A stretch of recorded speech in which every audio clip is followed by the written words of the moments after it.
the next section, we'll discuss the propagation of the action potential down the length of an axon. In this section, we'll discuss action potential propagation. Action potentials often have to propagate very long distances. This becomes an enormous problem for the cell to solve. If you think about an alpha motor neuron someplace in the lumbar portion of the spinal cord, those axons have to traverse, in some cases, a meter or more in length until they reach their final target. Therefore, the length of distance that the action potential has to travel is literally orders and orders of magnitude longer than the cell body itself. This poses some special problems that axons have to solve in order to allow these signals to propagate without decrement from the cell body out to its ultimate target. So how does the axon do this? Well, the first thing to recognize is the challenge that these axons face. And this slide illustrates the decrement of an electrical signal down an axon. So shown at the bottom is a snippet of an axon. We have an action potential on the left side, which is equivalent to injecting a large bolus of charge into that axon.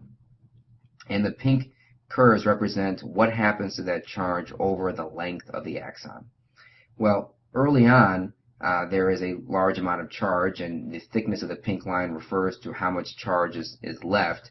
But that charge is going to do one of several things. Some of that charge will travel down the axon, which is what we want, but some of that charge will leak across the membrane. It's important to remember that these membranes are not perfectly sealed off to charge. That charge can leak across the membrane to small degrees. There's also capacitative charges that allow the loss of some charge across this membrane. So the challenge then is to maximize the amount of charge that travels down the axon and to minimize the amount of charge that's lost across the axon membrane. Well, the first thing to recognize is that we can quantify how much charge is lost and give this a name. And the way we do this is by simply plotting the voltage over distance. So if you plot the voltage over distance for any point source of charge into this cable of an axon, one gets an exponential function that's shown here. That is to say, the voltage drops off over distance. And one can simply take 37% of the maximum or the starting voltage, look across and see what distance did it take to drop off to that amount, to drop off by that percentage, and that refers to the space constant or the length constant for the axon. The 37% number is just 1 over E, and that's where that came from. So the real goal then ultimately is to increase the space or the length constant for the axon. Well, how can we do that? Well, again, to review, the space constant is just the distance over which the electrical signal drops to 37% of its starting amplitude, and we can increase this value in one of two ways. One is we could increase the transmembrane resistance, R sub n. That is, we can make it harder to lose charge across the axon's membrane, and one way we can do that is via myelination. And as we'll discuss, myelin is a substance that has very little conductivity, and therefore it can increase the insulation across the axon. Another way of doing this is by making the axon bigger. If you make the axon bigger, you'll decrease its internal resistance. There are more potential pathways for that charge to travel. And that's another way of increasing the length constant. So we can do this by increasing the diameter of the axon. And as we'll learn, larger diameter axons do conduct more rapidly than smaller diameter axons because of this relationship. But ultimately, we can do this. We can myelinate axons and we can make them bigger, and that will certainly increase the space constant, but it will not allow this signal to travel without decrement down the axon. So that's really the key question, is how does that happen? How can we propagate this axon, this action potential down the length of the axon? And the key concept to recognize here is we can do this because the action potential can regenerate itself. So how does that happen? Well, as shown in this slide, there's an action potential on the left, This is equivalent to a bolus of charge being injected into this axon. As that charge travels down the length of the axon, as described before, the magnitude of the charge will drop off. But as that signal reaches a fresh portion of axon, which was not involved in the initial action potential, there are sodium channels that are voltage gated there as well. They respond to this voltage fluctuation, which is traveling like a wave down the axon. And if that voltage fluctuation, if that amount of positive charge is large enough, you can trigger a fresh new action potential, and that new action potential will open up sodium channels, and you will get a fresh new large bolus of positive charge in that axon. And that new bolus of charge will now travel down the axon. So you've replaced the first action potential with another action potential at a point further down the course of the axon. And this ultimately is the way by which action potentials can travel theoretically infinite distances without decrement, because you are continuing to regenerate new action potentials. There's a problem with this, however. This is an energetically extremely expensive process. So if one could minimize the number of action potentials that have to fire, that is, if you could space out this the interval between these consecutive action potentials, one can make this process much more efficient and actually faster. It's faster to propagate by the wave than by regenerating this new action potential. And that ultimately is the real role then of myelin, and ultimately of making an action potential or an axon larger. And that is by sealing off the points of exit of charge from the axon. One keeps more charge inside the axon and allows more propagation to occur in the axon, and you can space out these individual action potentials. So if you put the whole thing together, as shown in the next slide, you can see what really happens. We have an action potential on the left. There's charge that goes through the axon. Ultimately, there's a break in the myelin and another action potential fires, and the whole process starts anew.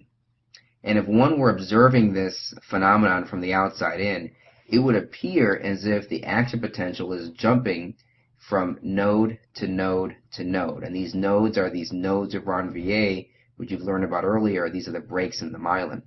And it almost looks as if the action potential is jumping from node to node to node. And that's why this phenomenon was called, is referred to as saltatory conduction. It actually is not jumping. This is a continuous signal. If you look beneath the surface, so to speak, in the axon itself, there is a continuous signal going from node to node to node.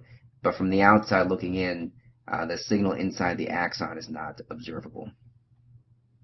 Now note the important role of myelin here. Myelin really is the key to allowing the appropriate spacing of these action potentials to occur. And myelin is a major target of multiple neurological diseases. So in the peripheral nervous system, myelin comes from Schwann cells, and these are damaged during Guillain-Barré disease. And in the central nervous system, myelin comes from oligodendrocytes, which are damaged during multiple sclerosis. This next slide illustrates an oligodendrocyte versus a Schwann cell. So on the left, we have a Schwann cell, which is myelinating an axon. And recall, the axons in the peripheral nervous system can be very, very long. Therefore, the relationship between the number of Schwann cells and axons typically is high. That is, you can have multiple Schwann cells innervating a single axon. The relationship is different in the central nervous system. Here, a single oligodendrocyte can have multiple processes that myelinate several different axons. And the myelination process is simply one of taking a cell and flattening out a portion of the cell and wrapping around the membranes multiple times. And remember, since membranes have mostly lipid, there's very little water in these membranes, and therefore myelin becomes a very, very good insulator. Clinically, one can make a diagnosis of the loss of myelin As I mentioned before, Guillain-Barré and multiple sclerosis are two classical examples of the loss of myelin. In the case of Guillain-Barré, one way of making this diagnosis is through what's called a nerve conduction study. In a nerve conduction study, a technician will stimulate one portion of a nerve and measure the response at a distal portion of that nerve. And under normal circumstances, one sees the tracing on the top. The tracing on the top in some ways looks like an action potential, and there's a good reason for that. This tracing is caused by the sum of thousands of action potentials occurring in a given nerve, which has, again, a bundle of a few thousand axons. If one were to do the same thing with somebody with Guillain-Barré, one might observe the tracing on the bottom. The important thing to recognize between these two tracings, number one, is the very much delayed latency of the tracing in the Guillain-Barré patient. This is caused by the drop in conduction velocity caused by the loss of myelin. And this is the main diagnostic difference between normal subjects and patients with Guillain-Barré, and that is they have delayed conduction velocity. The other major difference here is in the shape of the tracing itself. With Guillain-Barré and the loss of myelin, the individual axons are all free to conduct at their own velocities, whereas when myelin is intact, the axons all tend to conduct at around the same velocity. So when one sums up all the activities under normal circumstances, all of the action potentials line up quite well, whereas without myelin and with all the axons conducting at their own velocities, the action potentials don't line up as well, and one sees this temporal dispersion type of pattern. The important point to recognize, however, is that the overall magnitude of the response, which would be measured as the area under the curve, these magnitudes are relatively similar compared to the delay in the response seen in the Guillain-Barré patient. In the case of multiple sclerosis, one way of making a diagnosis is simply by looking into the central nervous system for areas of demyelination and plaque. A major region where one finds demyelination in multiple sclerosis is the corpus callosum, because the corpus callosum is a large structure which carries primarily axons, and these axons which have myelin are a major target for MS. And shown here on the right is a sagittal section using a flare sequence where white corresponds to plaque, areas of plaque and demyelination, and one can observe many of those areas, in this case, around the corpus callosum. Axons themselves have classification systems. There are two major classification systems that are both in major use. The first one is the Erlanger and Gasser classification system, and this is one based primarily on the physical characteristics of the axon, both its diameter, well, primarily its diameter, and ultimately its conduction velocity. And this system utilizes an A, B, C system, where the largest and fastest conducting fibers are given A, and ultimately C fibers have the smallest diameter, and they have the slowest conduction velocities. Subsequent to this early classification system, a second classification system emerged about 30 or 40 years later, and this was focused more on function. It utilizes Roman numerals in order to distinguish the various types, and one can observe here the various Roman numerals and how they correspond to various types of axons. Importantly, there is a pretty close correspondence between the Roman numerals and the Erlanger and Gasser classification system, such that one can learn the correspondence in order to help memorize these various types of axons. At this point, we have a better understanding of how axons conduct their signals, and therefore certain drug targets become a bit more clear, such as local anesthetics. Most local anesthetics work by blocking sodium channels, and it would make sense at this point why this should be the case. If one were to block sodium channels, one can block the transmission of pain signals from the peripheral nervous system back into the CNS. Now, normally when anesthesia is given, it can be given with or without epinephrine, and the main reason for this is that epinephrine will help constrict the local anesthesia to remaining in the area where the drug is applied and not getting into the systemic circulation, since sodium channels are found in many other places outside of peripheral axons.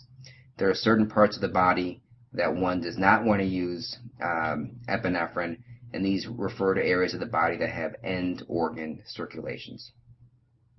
Now, examples of drugs that block sodium channels as part of their mechanism of providing local anesthesia will be drugs like lidocaine and xylocaine.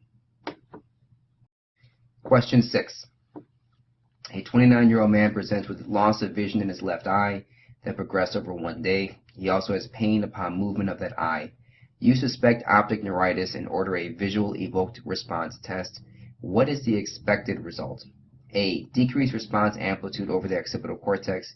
B. Delayed response to the occipital cortex. C. Increased pain in the eye in response to the visual stimulus. D. A seizure. Or E. A normal exam. The correct response here is going to be a delayed response in the occipital cortex. This subject likely has optic neuritis, and optic neuritis is an early presenting sign of multiple sclerosis. The loss of myelin that is part of optic neuritis would cause a delayed response in the occipital cortex, but the amplitude of this response should not be altered by a loss of myelin. Question 7. A 59-year-old man presents with progressive weakness and atrophy in his distal extremities. You suspect amyotrophic lateral sclerosis, which is degeneration of motor axons. What is the expected result of a nerve conduction test? A. Decreased amplitude of motor responses. B. Delayed motor responses. C. No change in motor responses. D. Decreased amplitude of sensory responses. Or E. Delayed sensory responses. So the correct answer here is A. Decreased amplitude of motor responses. This subject or patient has a loss of the axons that are coursing through the motor nerves that innervate his musculature. Because of the loss of axons, the overall amplitude of the motor responses will be decreased. However, those axons that are not affected by this disease are still normal and have their normal amount of myelin. So the timing of the response, or the latency, should not be altered by this at all. So the correct answer is A. Loss of amplitude, because that part has been lost simply by the loss of the number of axons. That concludes our discussion of the propagation of an action potential down the length of an axon.